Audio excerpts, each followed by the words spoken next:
Welcome to invention classes. आप सभी बच्चों को अपना हार्दिक अभिनंदन। मैं दीपक शर्मा आप सभी बच्चों को संविधान करा रहा हूं।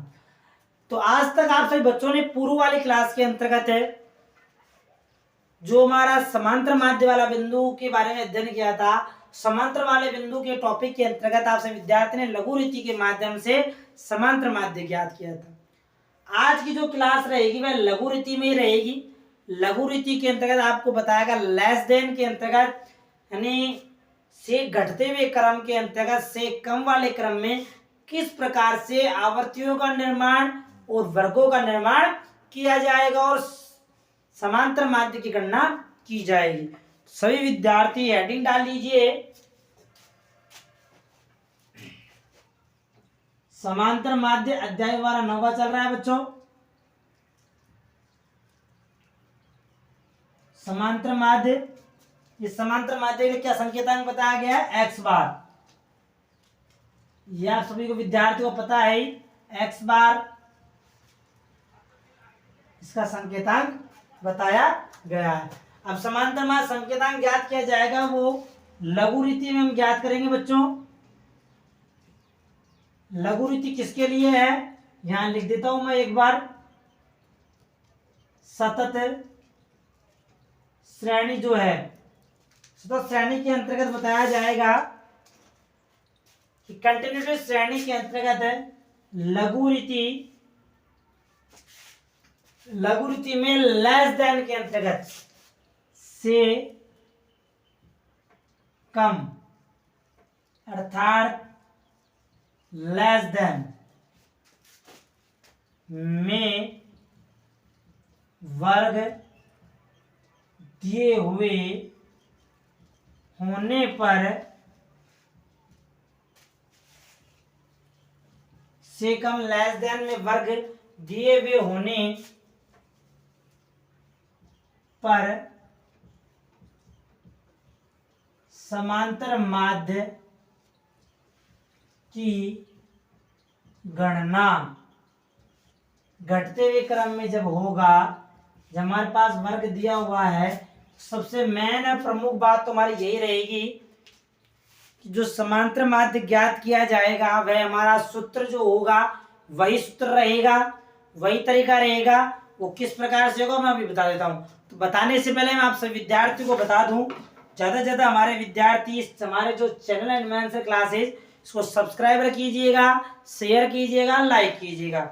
ठीक है बच्चों। पूर्व सभी चैनल के अनुसार मैं आप सभी को बार बार पहले एक एक बात अवश्य बता देता हूँ, सब्सक्राइब करने की, शेयर करने की, कमेंट करने की।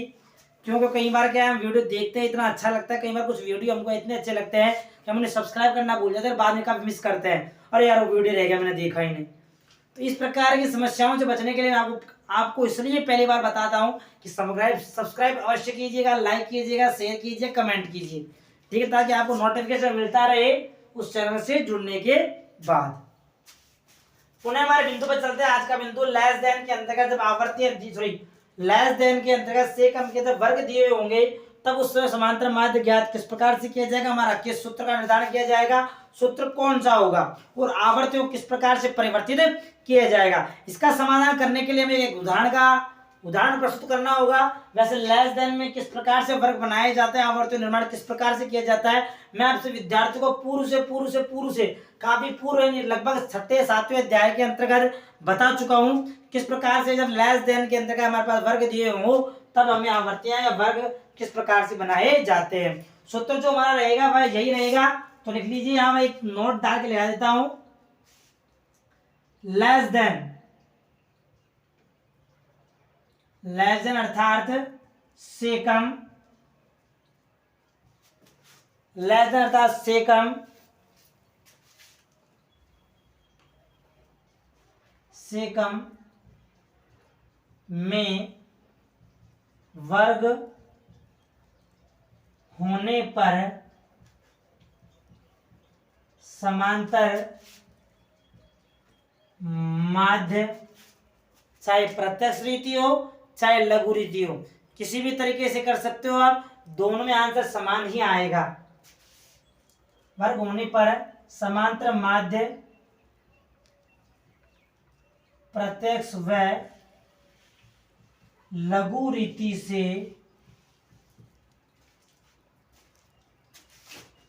ज्ञात लेस देन में वर्ग होने पर समांतर माध्य प्रत्यक्ष व लघु रीति से ज्ञात करने पर उत्तर दोनों में समान होगा। प्रत्यक्ष रीति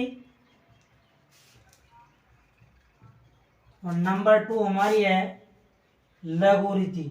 अर्थात कहने का तात्पर्य है इंग्लिश साउंड के अनुसार देखा जाए तो ये हमारा हो गया डायरेक्ट मेथड,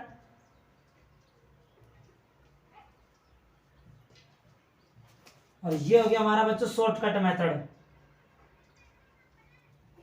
शॉर्टकट मेथड, दोनों मेथडों के द्वारा सूत्र हमारा जो पूर्व में लगता था वही सूत्र रहेगा। सूत्रानुसार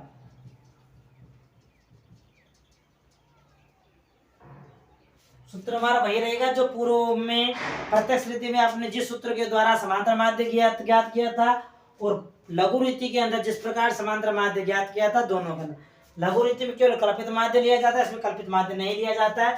सूत्र हमारा क्या रहेगा, लिख लीजिए, एक्स बार बराबर sigma F D x upon N, जो हमारा पूर्व में सूत्र बताया गया था। डी एक्स तो विचलन में हो जाता है, इसमें एफ एक्स रहेगा बच्चों, ठीक है, sigma F X upon N. और जो हमारा लघु रीति में बताया गया था, एक्स बार बराबर ए plus sigma F D x upon N, ये हमारा सूत्र हो ही गया। या रूप में आप ऐसे भी लिख सकते हो, एक्स बार बराबर sigma F X upon sigma F, या एक्स बार बराबर ए plus sigma F D x upon sigma F. इसके द्वारा आप ज्ञात कर सकते हो। एक्स बार का मतलब मैं पूर्व में बता चुका हूं सभी विद्यार्थियों को, पुनः फिर भी एक बार रिपीट कर रहा हूं। एक्स बार मतलब समांतर माध्य, एफ एक्स, एफ हमारी आवर्ती है ही, एक्स हमारे मूल्य है ही। जब मूल्यों को आवर्तियों से गुणा किया जाएगा, गुणा करके उनका जो गुणनफल ज्ञात किया जाएगा, तो गुणनफल का जो योग ज्ञात किया जाएगा तो उसी योग को सिग्मा एफ एक्स कहा जाता है। एन हमारा क्या रहेगा, एन हमारा आवर्तियों का कुल योग रहेगा, जिन्हें सिग्मा एफ बता रखा है। एन कह दो या सिग्मा एफ कह दो, दोनों का मतलब एक ही है। Total number of the unit, total number of the frequency, इस रूप में समझ सकते हैं दोनों को हम। उसी प्रकार यहाँ पे है, इसके अंदर एक्स बार समांतर माध्य है ही। ए हमारा क्या होगा बच्चों, कल्पित माध्य, बहुत अच्छी बात रमन, शाबाश। ए हमारा हो गया कल्पित माध्य, सिग्मा एफ डी एक्स क्या है, डी हमारा विचरण है ही, जो विचरण दिया हुआ है, और डी एक्स क्या है, विचरण जो हमने ज्ञात किया। एफ विचरण को जब आवर्तियों से गुणा किया जाएगा, गुणा करने के बाद इनका जो गुणनफलों का जो योग ज्ञात किया जाएगा, इसी योग तक आ जाता है बच्चों सिग्मा एफ डी एक्स कहा जाता है। एन का मतलब number, total number of the unit कह सकते हो, या सिग्मा एफ के अनुसार टोटल नंबर ऑफ फ्रीक्वेंसी, दोनों का मतलब एक ही है। ये इन दोनों सूत्रों के द्वारा समांतर माध्य गणना होगी। अंतर क्या है, लेस देन। लेस देन के अंदर हमें अगर वर्ग बनाने होते हैं और आवर्ती यदि व्यवस्थित है तो आवर्ती को व्यवस्थित करना होता है। आवर्ती का नियम आपको याद होगा, मैंने आपको आवर्ती का नियम बताया था। प्रारंभ में जो व्यवस्थित आवर्ती जो दी हुई होती है, प्रारंभ में घटते थोड़ी कम होती है, बाद में बढ़ती हुई होती है। मध्य में एक मध्य का लेवल, एक मिडिल भी हो सकता है, या अंतिम बिंदु भी हो सकता है। मध्य के लेवल में यह अधिकतम हो सकती है, और अंतिम जो लेवल, उसके बाद अधिकतम लेवल के बाद जो आवर्तियां दी हुई होगी, वे आवर्तियां घटते हुए क्रम में, कैसी होती है बच्चों, घटते हुए क्रम में दी हुई होती है। इस प्रकार से आवर्तियां दी हुई होती है। तो उन इस प्रकार से यदि आवर्तियां दी हुई नहीं है, तो इसका मतलब आवर्तियों को आपको व्यवस्थित करना होगा। अब वो आवर्ती व्यवस्थित की कैसे की जाएगी, लेस देन के अंदर, वही तरीका आपको बताया जा रहा है। तो अच्छी तरह भली प्रकार सुन लेना, समझ लेना, और नोट करते रहना। यानी कोई सूचनाएं जानकारी प्राप्त करनी है तो आप कमेंट की सहायता अवश्य लीजिएगा। ठीक है बच्चों, पुनः हमारे बिंदु पर चलते हैं। हमारा आज का बिंदु लेस देन के अंदर किस प्रकार समांतर माध्य की कैलकुलेशन, प्रत्यक्ष रीति और लघु रीति, दोनों मतलब बता देता हूँ आपको 1 मिनट में, फटाफट से समझ में आ भी जाएगा। ठीक है, देखिए सभी विद्यार्थियों इसको एक बार, चलिए बहुत अच्छी बात, देख लिया हो तो अच्छी बात है। लेस देन के अंदर एक उदाहरण बता देता हूं किस प्रकार से समांतर माध्य की गणना की जाएगी। आप सिक्स राइटर वाली बुक के अंदर एग्जाम्पल नंबर इलस्ट्रेशन नंबर 5 दिया हुआ है। 5 क्या दिया हुआ है वो लिख लीजिए मेरे साथ साथ से विद्यार्थी। निम्नलिखित आवर्ती वितरण से उदाहरण, निम्नलिखित आवर्ती वितरण, निम्नलिखित आवर्ती वितरण से समांतर माध्य की गणना कीजिए। समांतर माध्य गणना करनी है प्रत्यक्ष रीति और लघु रीति, जो भी आपको उचित लग रही हो उस रीति के माध्यम से। हमारे पास वर्ग जो दिया हुआ लिखी क्या लिया हुआ है, height of trees, height of trees, height of trees क्या दी हुई है, हाइट ऑफ ट्रीज दी हुई है। लेस देन क्या, लेस देन क्या बताया गया है उसको भी समझ लीजिए। लेस देन में क्या दिया हुआ है, तो ये लेस देन समझ में आ जाएगा तो आप वर्ग आराम से बना सकते हो। हाइट ट्रीज दी हुई है लेस देन के अंतर्गत, लेस देन, ठीक है बच्चों। और हमारे पास दी हुई है नंबर ऑफ ट्रीज यानी पेड़ों की संख्या, नंबर ऑफ ट्रीज। वैसे आप तो पहचानोगे, वैसे इसमें प्रश्न में दिया हुआ है कि ये हमारी संचयी है।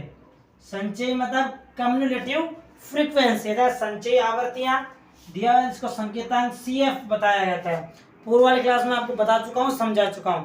क्या दिया हुआ है, से कम, लेस देन मतलब से कम,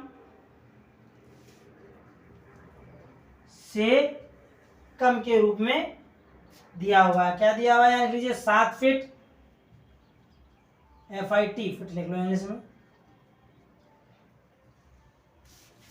7 feet, 14 feet, 21 feet, 28 feet, 35 feet, 56 तक, 42 फीट, 49 फीट और 56 फीट। ये हमारे पास अंक दिए हुए हैं। इनकी संचयी क्या दी हुई है, लिख लीजिए 26, 57, 92, 134, 216, 287, 341 और 360। ये हमारे पास प्रश्न दिया हुआ है। इस प्रश्न का समाधान करना है। समाधान कैसे करना है वो समझ लीजिए ताकि कोई गलती नहीं हो। समाधान किस प्रकार से होगा उसको देख लीजिए। सॉल्यूशन, हल। पहली बात दिमाग कान खोल कर अच्छी तरह सुन लेना, समझ लेना बच्चों कि जब लेस देन कह रहा हो, मोर देन कह रहा हो, से कम कह रहा हो, तो इसका मतलब आपके दिमाग में एक चीज तो फिट हो जानी चाहिए कि हमारे पास जो ये मूल्य दिए हुए हैं, जो ये समांक दिए हुए हैं, ये समांक सतत श्रेणी के अंतर्गत होंगे। इस बात को ध्यान से रखना। कई बार क्या है, ज्यादा हम समझ जाते हैं, ज्यादा कुछ डीपली चले जाते हैं तो कई बार ऊपर 7, 14, 21, 28 दे रखा है, शायद खंडित श्रेणी होगी और खंडित श्रेणी के माध्यम से समांतर माध्य ज्ञात कर देते हैं। वर्ग नहीं निकालते, मूल्य ज्ञात नहीं करते, एम भी नहीं निकालते और हमारा प्रश्न क्या हो जाता है बच्चों, गलत हो जाता है। तो इस गलती समाधान क्या है, यहाँ पर हाइट ऑफ ट्री दिया हुआ है, मतलब यहाँ देखो नीचे लिखा हुआ है लेस देन, यानी से कम अर्थात 7 से कम, 14 से कम, 21 से कम, 28 से कम, 35 से कम, 42 से कम, 49 से कम और 56 से कम। उसी प्रकार यहाँ दिया है वो नंबर दूसरे वाले बिंदु पे नंबर ऑफ ट्रीज यहाँ लिखा हुआ है संचयी। मान लो बाई मिस्टेक संचयी नहीं लिखा हो, तब क्या करोगे? तब छोटा सा दिमाग लगाना है कि जब यदि जो ये मूल्य दिए गए आवर्त नंबर ऑफ ट्रीज दिए बढ़ते हुए क्रम में, देखो ये बढ़ते क्रम में 26, 57, 92, 134, 216, 287, 341 और 360, ये क्या लगातार स्टेप बाय स्टेप बढ़ते हुए क्रम में। तो लगातार जो आवर्ती होती है कभी बढ़ती हुई नहीं होती है, बीच में मैं एक मध्य वाले बिंदु लगा दिखता है, बाद में घटती हुई हो जाती है। इस रूप में व्यवस्थित आवर्ती दी हुई होती है। ये यहाँ पर दो बिंदु खत्म हो गए। दोनों बिंदु समझ में आ गए मैं क्या कहना चाहता हूँ, क्या समझाना चाहता हूँ, क्या लिखवाना चाहता हूँ? समझा से विद्यार्थियों को? आ गया तो बहुत अच्छी बात, नहीं आया तो कमेंट शायद दोबारा पूछना, नेक्स्ट वाली क्लास में आपको समझा दिया जाएगा। वैसे समझाने लायक कोई कसर छोड़ी नहीं जाएगी। फिर भी देख लीजिए समाधान क्या चल रहा है। हाइट लिख लीजिए पहले, HEIGHT, हाइट क्या दी हुई है? Height of trees less than में दी हुई है बच्चों, लेस देन के अंदर मूल्य दिए हुए हैं, से कम कहने का तात्पर्य है। अब देखो लेस देन से यहाँ एक वर्किंग नोट्स बन देता हूं पुनः एक बार। वर्किंग नोट का मतलब क्या? मुख्य बिंदु इस प्रकार से ज्ञात किया जाता है। अब देखो यहाँ ध्यान पूरा देने वाली बात क्या है, यहाँ पर सभी मूल्य जो आंकड़े जो समंक दिए हुए हैं, इन समंकों के मध्य में कितना कितना अंतर है। पहली बात ये देख लीजिए, इन सभी समंकों के मध्य में 7 का अंतर बताया गया। अर्थात देख लीजिए 14 से लेकर 7 के बीच में 7 का अंतर, 21 से लेकर 14 के बीच में ये 7 का अंतर कितना जरा गैप हमारा है 7 का। अर्थात जो वर्ग बनाए जाएंगे वह 7 के वर्गांतर के रूप में बनाए जाएंगे। जब वर्गों को 7 वाले वर्गांतर बनाया जाएगा, कैसे किया जाएगा? देखो सबसे अच्छी बात क्या है? Less than. हमारे पास जो समंक दिए हुए हैं घटते हुए क्रम में लेस देन के रूप में है। अर्थात 7 में से और 7 वाला जो अंतर है, इस अंतर को जब घटाया जाएगा, 7 में से 7 वाले अंतर को जब घटाया जाएगा तो हमारा क्या जाएगा? 0। तो प्रथम वाले वर्ग की जो यहाँ हम क्लास बनाएंगे, यहाँ क्लास लिख लेना। प्रथम वर्ग में जो क्लास बनेगी कितनी बनेगी बच्चों? 0 से स्टार्ट हो जाएगी, यानी 0 से लेकर कहां तक? लेस देन 7 तक। तो ये 7 फीट, यहाँ 14 फीट है, 21 फीट, 7 चौक 28 फीट। सब में देखो 7 का अंतर चल रहा है। किसी भी मूल्य के अंदर ये असमान वर्गांतर भी पाए जाते हैं। तो असमान जब वर्गांतर हमारे पास श्रेणी में दिए हुए होते हैं तो उन मूल्यों को यथावत जैसा का जैसा दिया हुआ है उस मूल्यों को उसी क्रम में उसी के रूप में लिख दिया जाता है। अर्थात उनके मूल्यों में कोई परिवर्तन नहीं किया जाता है। समझ आ गया यहाँ तक बात? बहुत अच्छी बात। तो प्रथम वर्ग हो गया 0 से 7, क्लास हमारी बन गई। अब एक बात आप सभी को ध्यान में होगी कि जब वर्ग बनाए जाते हैं तो प्रथम वाले वर्ग की जो L2 अर्थात प्रथम वाले वर्ग की जो अधिकतम सीमा होती है वह आगे वाले वर्ग क्या हो जाती है बच्चों? निम्नतम सीमा। बहुत अच्छी बात है। यहाँ देखिए प्रथम वाले वर्ग की अधिकतम सीमा 7 है, तो दूसरे वाले वर्ग की जो निम्नतम सीमा है कितनी हो जाएगी बच्चों? 7। और आगे हमारे दिया हुआ है L2 यानी 14 हो गई।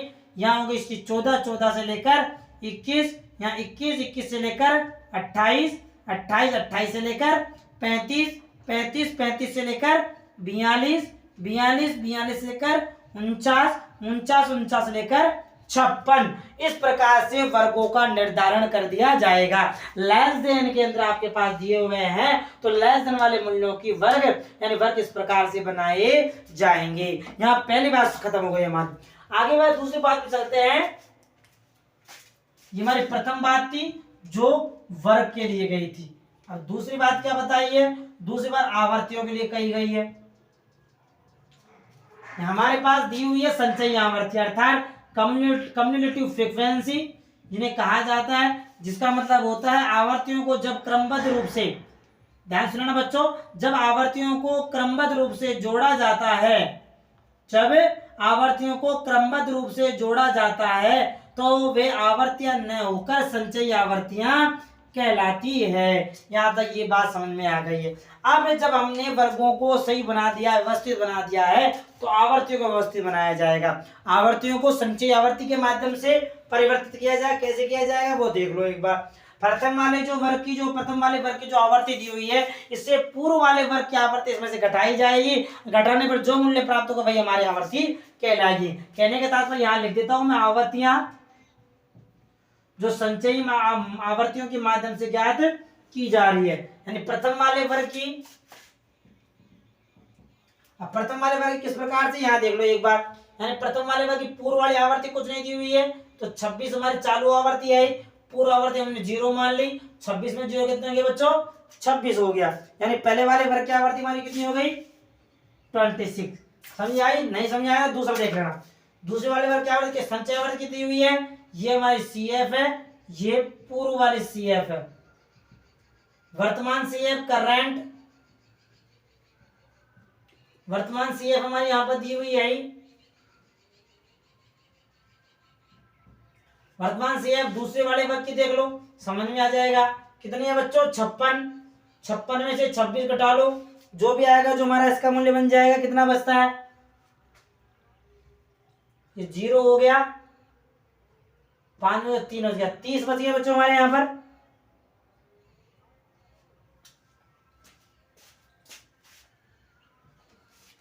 छप्पन नहीं है, 57, थोड़ा मैंने गलती कर दिया, 57 है। 57 एक मूल्य बढ़ा दो, 31 हो जाएगी। ठीक है बच्चों। उसी प्रकार 92 में 57 तीसरे वाले वर्ग के लिए देख लो, 92 माइनस 57 कम कर लो, 12 में 7 गए तो 8 9 10 11 12, ये 5 बच गया, 8 में से 5 गए तो 3, इसके बाद कितनी बन जाएगी 35। इसी प्रकार नीचे वाले आवर्ती वर्तमान आवर्ती में से पूर्व वाले आवर्ती घटाते चलो, आपकी आवर्तियां प्राप्त हो जाएगी। कितनी आएगी 42। 82 देखा ना बच्चों, कोई गलती हो गई तो 82 इसकी हो गई। 91 54 और 19 24, यही आवर्तियां हैं शायद, देख लेना एक बार पुनः। ठीक है, आवर्तियों का। अब एक बात जान लेना, आपने जो आवर्ती बनाई है ये सही है गलत, इसकी पहचान कैसे होगी, यहां लिख देता हूं मैं,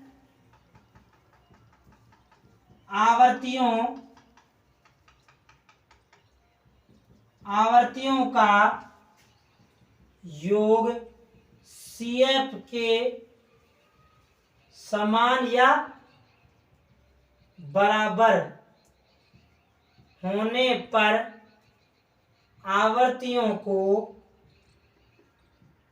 सही माना जाएगा। आगे बात समझ में, यानी आवर्तियों का अंतिम जो कितना था 360 जो योग बता रखा था, तो आवर्तियों का संचय आवर्तियों का अंतिम योग था वह आवर्तियों के बराबर आ रहा है। जहां भी 360 आएगा तो हम इसको सही मान लेंगे, इसका जोड़ चेक कर लेना, यानी जो n बराबर इसका 360 ही आएगा।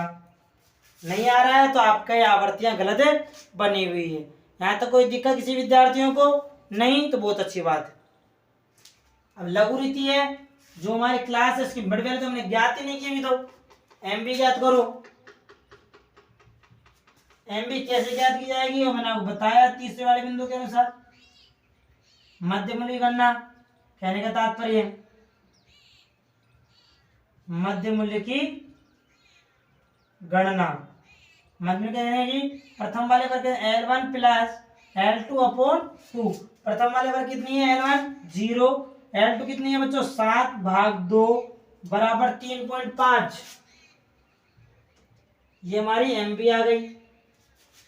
प्रथम वाले वर्ग की 3.5, दूसरे वाले वर्ग 14 प्लस 7 जोड़ लो।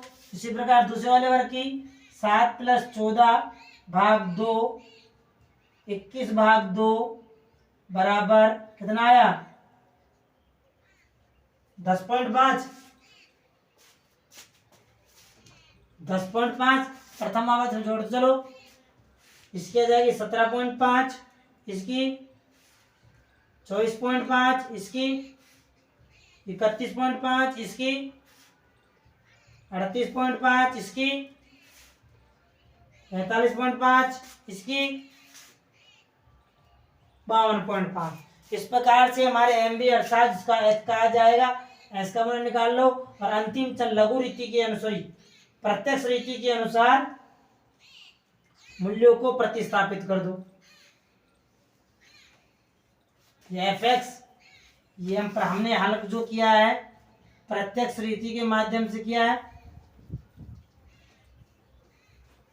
ठीक है बच्चों, fx x आई, हमारा f आ गई, इसलिए मैंने बाद में एम भी ज्ञात किया ताकि आप गुणन करने में आपको दिक्कत नहीं आए। 26 26 26 52 26 86 93 56 30 के संग 3 98 90 91.0 इस प्रकार से गुणा कर सकते हो। 5 31 110 325 325.5 गुणा कर लेना बेटा बच्चों एक बार। 17.5 गुणा 35 गुणा कर लो, कितना आता है 612.5। 42 गुणा 24.5 करो 1029.0।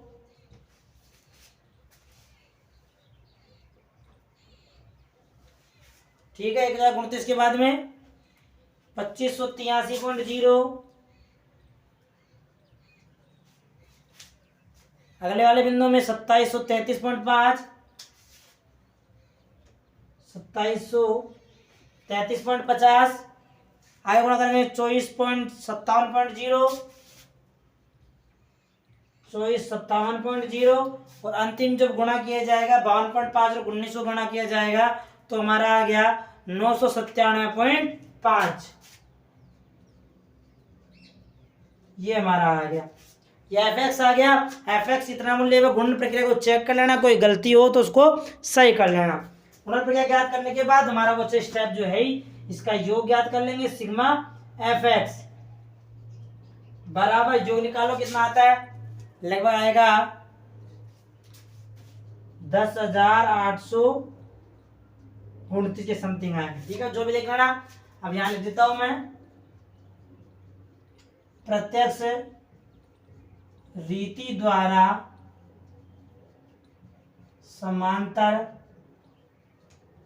माध्य की गणना। ये प्रत्यक्ष द्वारा समांतर माध्य गणना हो जाएगी। कैसे हो जाएगी, सूत्र आप विद्यार्थियों को पता है ही, एक्स बार बराबर सिग्मा fx अपॉन n। मूल्य लिख लीजिए, एक्स बार हमें ज्ञात करना है, सिग्मा fx जो आया है कितना है बच्चों 10,829 आया है। n हमारे पास ज्ञात है 360। ये तीन मूल्यों के माध्यम से समांतर माध्य ज्ञात करना है, निकाल लीजिए, मूल्यों को प्रतिस्थापित कर दो। 10,829 जो हमारा दिया हुआ है अपॉन 360 भाग दे दो, जो भी चला जाएगा बाहर। एक्स बार बराबर भाग देने से विद्यार्थी कितना आता है 3 बार गया 0।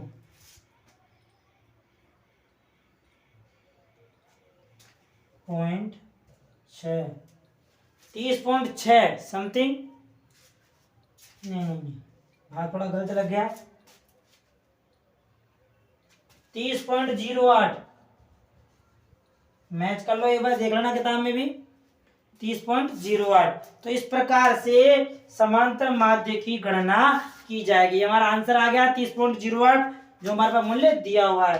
तो लेस देन में हो तो इस प्रकार से, यानी कहने का तात्पर्य यहाँ तक की प्रक्रिया आपको ध्यान में रखनी है।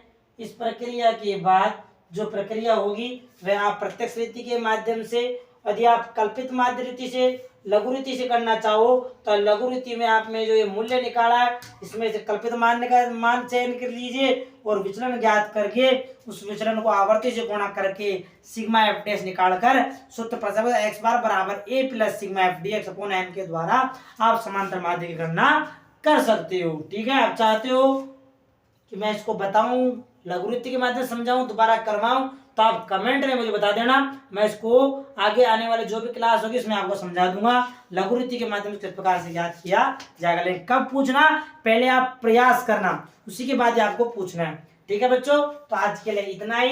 ये हमारी क्लास हो गई लघुरीति के माध्यम से। आगे आने वाली क्लास के अंतर्गत समांतर माध्य ज्ञात करने की जो तृतीय रीति बताई गई थी, पद विचलन रीति यानी स्टेप डिवीजन मेथड कहने का तात्पर्य है, उस रीति के माध्य समांतर माध्य किस प्रकार से ज्ञात किया जाएगा उसी के द्वारा समझाया जाएगा। आज की क्लास के लिए इतना ही, मिलते हैं आगे वाली क्लास में। तब तक के लिए धन्यवाद। मिलते रहना, चैनल को सब्सक्राइब करते रहना, शेयर करना, लाइक करना। ठीक है बच्चों, इसको लिख लेना। Best of luck. ये सभी विद्यार्थियों ने बहुत अच्छी बात।